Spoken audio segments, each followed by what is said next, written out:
دیکھ وہ آدمی جسے خدا تنبیہ کرتا ہے خوش قسمت ہے۔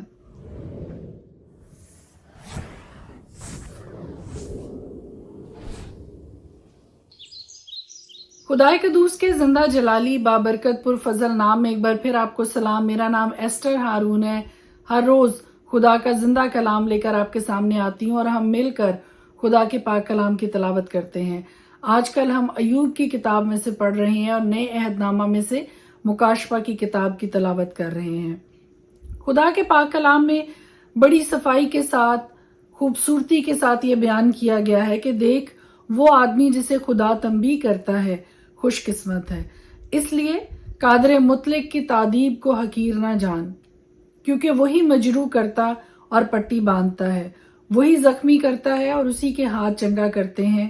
وہ تجھے 6 مصیبتوں سے چھڑائے گا، بلکہ 7 میں بھی کوئی آفت تجھے چھونے نہ پائے گی۔ کال میں وہ تجھ کو موت سے بچائے گا اور لڑائی میں تلوار کی دھار سے۔ تو زبان کے کوڑے سے بھی محفوظ رکھا جائے گا، اور جب ہلاکت آئے گی تو تجھے ڈر نہیں لگے گا۔ تو ہلاکت اور خشک سالی پر ہنسے گا، اور زمین کے درندوں سے تجھے کچھ خوف نہ ہوگا۔ میدان کے پتھروں کے ساتھ تیرا ایکا ہوگا، اور جنگلی درندے تجھ سے میل رکھیں گے۔ اور تو جانے گا کہ تیرا ڈیرا محفوظ ہے، تو اپنے مسکن میں جائے گا اور کوئی چیز غائب نہ پائے گا۔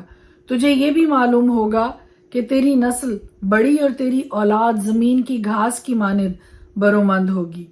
تو پوری عمر میں اپنی قبر میں جائے گا، جیسے اناج کے پولے اپنے وقت پر جمع کیے جاتے ہیں۔ دیکھ ہم نے اس کی تحقیق کی اور یہ بات یوں ہی ہے۔ اسے سن لے اور اپنے فائدہ کے لیے اسے یاد رکھ۔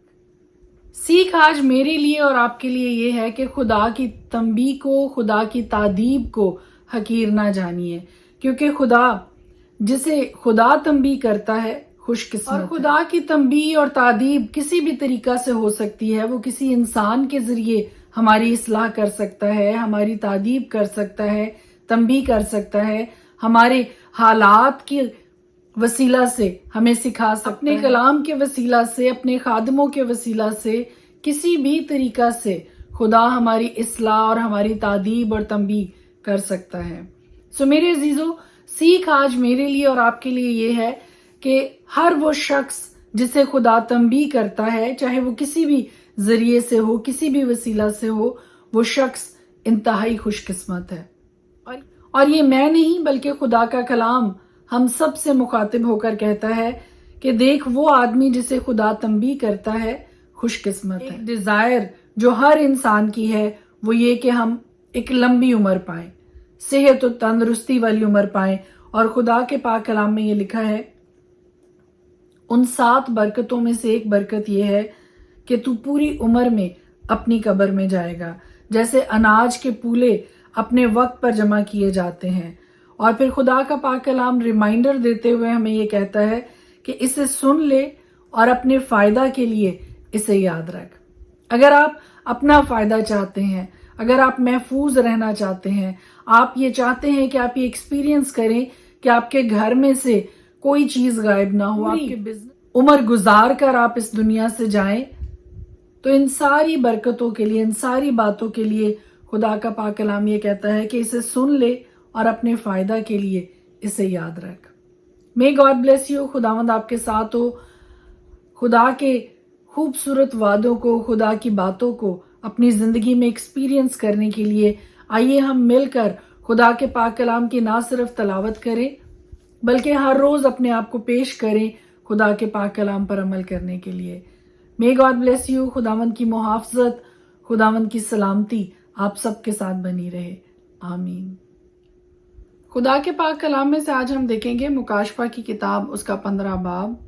پھر میں نے آسمان پر ایک اور بڑا اور عجیب نشان، یعنی 7 فرشتے 7 پچھلی آفتوں کو لیے ہوئے دیکھے، کیونکہ ان آفتوں پر خدا کا قہر ختم ہو گیا ہے۔ پھر میں نے شیشہ کا سا ایک سمندر دیکھا جس میں آگ ملی ہوئی تھی، اور جو اس حیوان اور اس کے بت اور اس کے نام کے عدد پر غالب آئے تھے ان کو اس شیشہ کے سمندر کے پاس خدا کی بربتیں لیے کھڑے ہوئے دیکھا۔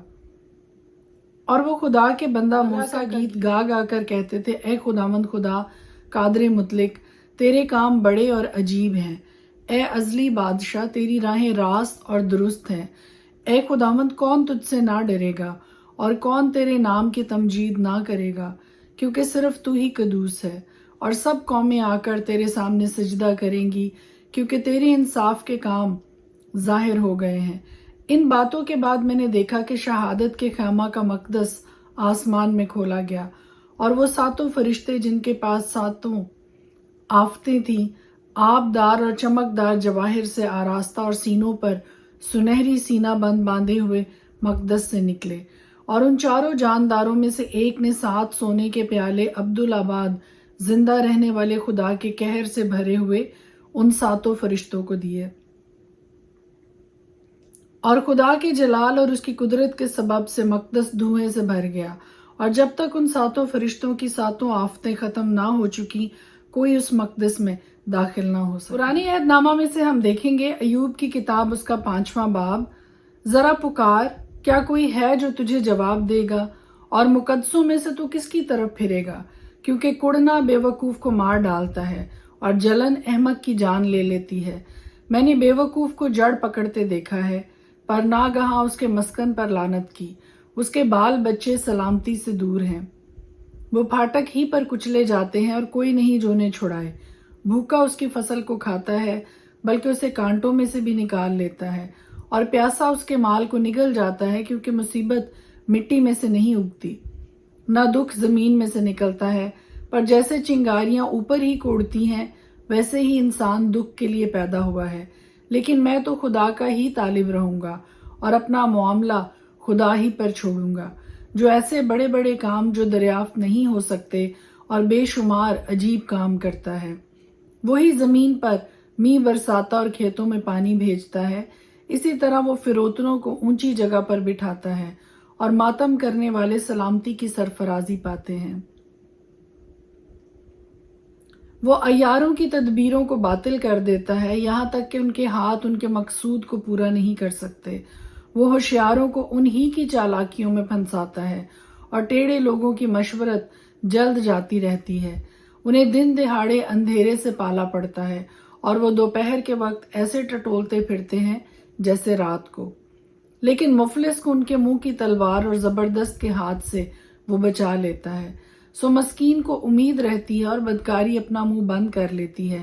دیکھ، وہ آدمی جسے خدا تنبیہ کرتا ہے خوش قسمت ہے۔ اس لیے قادر مطلق کی تادیب کو حقیر نہ جان، کیونکہ وہی مجروح کرتا اور پٹی باندھتا ہے، وہی زخمی کرتا ہے اور اسی کے ہاتھ چنگا کرتے ہیں۔ وہ تجھے 6 مصیبتوں سے چھڑائے گا، بلکہ 7 میں بھی کوئی آفت تجھے چھونے نہ پائے گی۔ کال میں وہ تجھ کو موت سے بچائے گا اور لڑائی میں تلوار کی دھار سے۔ تو زبان کے کوڑے سے محفوظ رکھا جائے گا، اور جب ہلاکت آئے گی تو تجھے ڈر نہیں لگے گا۔ تو ہلاکت اور خشک سالی پر ہنسے گا، اور زمین کے درندوں سے تجھے کچھ خوف نہ ہوگا۔ میدان کے پتھروں کے ساتھ تیرا ایکا ہوگا، اور جنگلی درندے تجھ سے میل رکھیں گے، اور تو جانے گا کہ تیرا ڈیرا محفوظ ہے، اور تو اپنے مسکن میں جائے گا اور کوئی چیز غائب نہ پائے گا۔ تجھے یہ بھی معلوم ہوگا کہ تیری نسل بڑی اور تیری اولاد زمین کی گھاس کی مانند برومند ہوگی۔ تو پوری عمر میں اپنی قبر میں جائے گا، جیسے اناج کے پولے اپنے وقت پر جمع کیے جاتے ہیں۔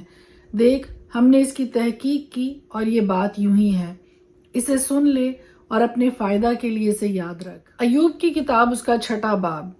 تب ایوب نے جواب دیا، کاش کہ میرا کڑنا تولا جاتا اور میری ساری مصیبت ترازو میں رکھی جاتی، تو وہ سمندر کی ریت سے بھی بھاری اترتی۔ اسی لیے میری باتیں بے تاملی کی ہیں، کیونکہ قادر مطلق کے تیر میرے اندر لگے ہوئے ہیں۔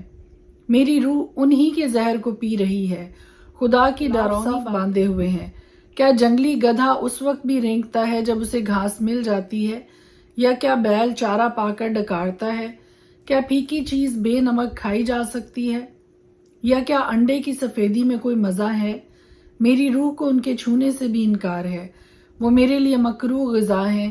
کاش کہ میری درخواست منظور ہوتی اور خدا مجھے وہ چیز بخشتا جس کی مجھے آرزو ہے، یعنی خدا کو یہی منظور ہوتا کہ مجھے کچل ڈالے اور اپنا ہاتھ چلا کر مجھے کاٹ ڈالے تو مجھے تسلی ہوتی، بلکہ میں اس اٹل درد میں بھی شادمان رہتا، کیونکہ میں نے اس قدوس کی باتوں کا انکار نہیں کیا۔ میری طاقت ہی کیا ہے جو میں ٹھہرا رہوں، اور میرا انجام ہی کیا ہے جو میں صبر کروں؟ کیا میری طاقت پتھروں کی طاقت ہے یا میرا جسم پیتل کا ہے؟ کیا بات یہی نہیں کہ میں بے بس ہوں اور کام کرنے کی قوت مجھ سے جاتی رہی ہے؟ اس پر جو بے دل ہونے کو ہے اس کے دوست کی طرف سے مہربانی ہونی چاہیے، بلکہ اس پر بھی جو قادر مطلق کا خوف چھوڑ دیتا ہے۔ میرے بھائیوں نے نالے کی طرح دغا کی، ان وادیوں کے نالوں کی طرح جو سوکھ جاتے ہیں، جو یخ کے سبب سے کالے ہیں اور جن میں برف چھپی ہے۔ جس وقت وہ گرم ہوتے ہیں تو غائب ہو جاتے ہیں، اور جب گرمی پڑتی ہے تو اپنی جگہ سے اڑ جاتے ہیں۔ قافلے اپنے راستہ سے مڑ جاتے ہیں اور بیابان میں جا کر ہلاک ہو جاتے ہیں۔ تیما کے قافلے دیکھتے رہے، سبا کے کارواں ان کے انتظار میں رہے۔ وہ شرمندہ ہوئے کیونکہ انہوں نے امید کی تھی، وہ وہاں آئے اور پشیمان ہوئے۔ سو تمہاری بھی کوئی حقیقت نہیں، تم ڈراؤنی چیز دیکھ کر ڈر جاتے ہو۔ کیا میں نے کہا کچھ مجھے دو، یا اپنے مال میں سے میرے لیے رشوت دو، یا مخالف کے ہاتھ سے مجھے بچاؤ، یا ظالموں کے ہاتھ سے مجھے چھڑاؤ؟ مجھے سمجھاؤ اور میں خاموش رہوں گا، اور مجھے سمجھاؤ کہ میں کس بات میں چوکا۔ راستی کی باتیں کیسی مؤثر ہوتی ہیں، پر تمہاری دلیل کس بات کی تردید کرتی ہے؟ کیا تم اس خیال میں ہو کہ لفظوں کی تردید کرو، اس لیے کہ مایوس کی باتیں ہوا کی طرح ہوتی ہیں؟ ہاں، تم تو یتیموں پر کرا ڈالنے والے اور اپنے دوست کو سوداگری کا مال بنانے والے ہو۔ اس لیے ذرا میری طرف نگاہ کرو۔ منہ پر میں ہرگز جھوٹ نہ بولوں گا۔ میں تمہاری منت کرتا ہوں، باز آؤ، بے انصافی نہ کرو۔ ہاں، باز آؤ، میں حق پر۔ کیا میری زبان پر بے انصافی ہے؟ کیا فتنہ انگیزی کی باتوں کے پہچاننے کا مجھے شعور نہیں؟ خدا کے پاک کلام کے پڑھے اور سنے جانے پر اس کی خاص برکت ہو، آمین۔